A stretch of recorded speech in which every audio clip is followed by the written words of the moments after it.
ایک دوست نے اپنے ایک دوسرے دوست سے قرض لیا اور قرض لینے کے بعد جو ٹائم تھا وہ پورا ہو گیا. اب پیسے اس نے نہیں لوٹائے. بڑی کوشش کی اس نے کہ بھائی میری رقم واپس دے دیں, اس نے نہیں دیا. اب وہ یہ کیس لے کر عدالت میں چلا گیا اور جج صاحب سے جا کر اس نے کہا کہ اس نے میرے پیسے دینے اور یہ میری رقم نہیں لوٹا رہا.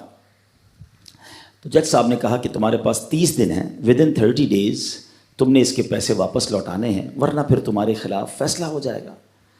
تو وہ شخص گھر گیا. اب اس نے کیا کیا, اس نے صبح سے لے کر شام تک درود پاک پڑھنا شروع کر دیے. 1 دن 2 دن 3 دن 27 دن ہو گئے. وہ درود پڑھتا رہا اور انتظار کرتا رہا. پیسے تو تھے نہیں, 30ویں دن عدالت میں پیش ہونا تھا.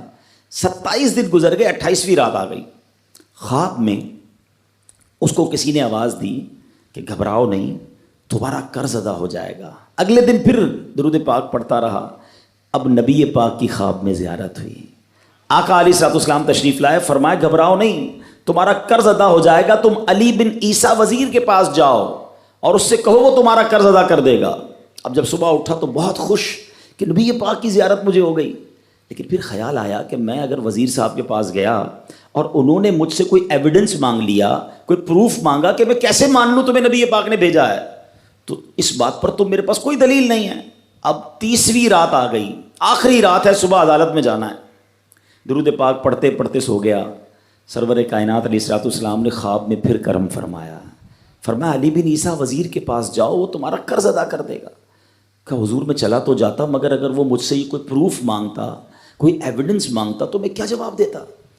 پیارے آقا علیہ الصلوۃ والسلام نے فرمایا کہ ایسا کرو, اسے یہ کہنا کہ آپ کا ایک راز ہے جو آپ جانتے ہیں اور رب جانتا ہے, اور وہ راز یہ ہے کہ آپ روزانہ فجر کے بعد 5000 بار درود پاک پڑھتے ہیں, اور جب تک درود پاک مکمل نہیں ہوتے آپ کسی سے بات نہیں کرتے. اب جب صبح اٹھا تو بہت مطمئن کہ اب تو دلیل بھی آ گئی ہے. پہنچ گیا صبح علی بن عیسیٰ وزیر کے پاس. اس کا دربار لگا ہوا ہے. اس نے پیغام بھجوایا کہ میں علی بن عیسیٰ وزیر صاحب سے اکیلے میں ملنا چاہتا ہوں, پیغام لایا ہوں. درباری نے آ کر پوچھا, وزیر صاحب پوچھ رہے ہیں کس کا پیغام لایا ہو؟ کہا میں نبی پاک علیہ الصلوۃ والسلام کا پیغام لایا ہوں. فوراً وزیر صاحب نے بلا لیا. کہا فرمائیے. کہ مجھے میرے آقا علیہ الصلوۃ والسلام نے کہا ہے کہ آپ میرا قرض ادا کر دیں. میں 3000 دینار کا مقروض ہوں. Today is the last day in the court. آج مجھے کورٹ میں پیش ہونا ہے. اگر آج میں نے اپنا قرض ادا نہ کیا تو مجھے جو ہے وہ سزا ہو سکتی ہے. علی بن عیسیٰ کہتا ہے میں بالکل آپ کا قرض تو ادا کر سکتا ہوں, مگر مجھے کیسے پتہ چلے, کوئی دلیل ہے, کوئی پروف ہے کہ آپ کو نبی پاک علیہ الصلوۃ والسلام نے بھیجا ہے؟ کہتا ہے ہاں, خالی ہاتھ نہیں آیا, آقا نے دلیل بھی عطا فرمائی ہے. اچھا بتائیے کیا دلیل ہے؟ کا دلیل یہ ہے کہ آپ کا ایک راز ہے جو صرف آپ جانتے ہیں اور آپ کا رب جانتا ہے.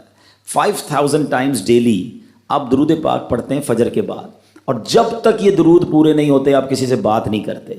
آپ ذرا پہلے تھوڑی دیر کے لیے امیجن کریں کہ جو وزیر 5000 بار روز درود پڑھتا ہوگا وہ عاشق رسول کیسا ہوگا.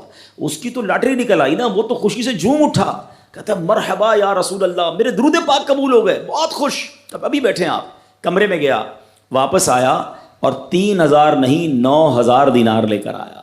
کہتے 3000 تو نبی پاک کا حکم, مرحبا یا رسول اللہ, 3000 اور لیجئے, آپ نے اتنی اچھی خبر مجھے سنائی, اتنا پیارا خواب سنایا, آپ کے قدم میرے گھر تک آئے, اور 3000 مزید لے جائیے, اس سے اپنے بچوں کے لیے کوئی کاروبار شروع کیجئے, اور ایک وعدہ بھی کیجئے, زندگی میں آئندہ جب بھی آپ کو کوئی ضرورت پڑے گی نا, آپ میرے پاس آئیں گے, میں آپ کا بھائی ہوں.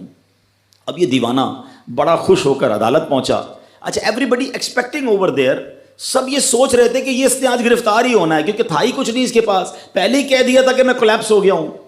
اب عدالت میں جاتے ہی اس نے 3000 دینار جج صاحب کو دے دیے کہ صاحب اس کا میرا قرضہ ادا کر دیں, میں جو ہے وہ اپنے قرضے سے بری ہونا چاہتا ہوں. جج صاحب ہوتے ہیں, انہوں نے کہا قرضہ تو ادا کر دیں گے, پہلے بتاؤ پیسے لائے کدھر سے ہو؟ تم تو کہتے تھے پیسے نہیں تھے تمہارے پاس, اتنی بڑی رقم کیسے انتظام کی؟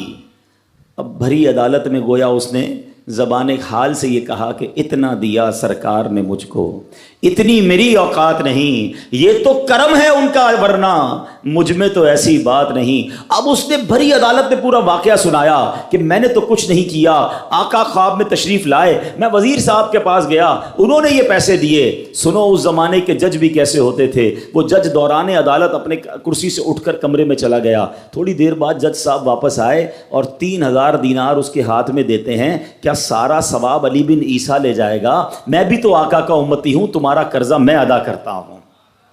اچھا، اب جس نے کیس کیا تھا، سبحان اللہ، کیا ماحول تھا، کیا انداز تھا، کیا دل تھے، وہ بھی تو دیکھ رہا ہے، کہتا ہے میں بھی تو آقا کا امتی ہوں، رکے ذرا، کاغذ قلم دیجئے، بندے کو میں قرضہ ہی معاف کر دیتا ہوں۔ اچھا، قرضہ ہو گیا معاف۔ اب جو 3000 جج صاحب نے دیے تھے، وہ بندہ کہتا ہے جج صاحب ہوں واپس لے لو، میرا تو قرضہ ہی ادا ہو گیا۔ تو جج صاحب کہتے ہیں جو پیسے آقا کے نام پر نکال دیے میں نے واپس نہیں لینے، یہ سارے تم ہی لے جاؤ۔ اب یہ 12000 دینار لے کر یہ عاشق رسول جھومتا ہوا اپنے گھر پر جا رہا ہے۔ اے میرے پیارے اسلامی بھائیوں، ایک رات پہلے ایک سنگل پینی اس کے پاس نہیں ہے، اور اگلے دن 12000 دینار ہیں۔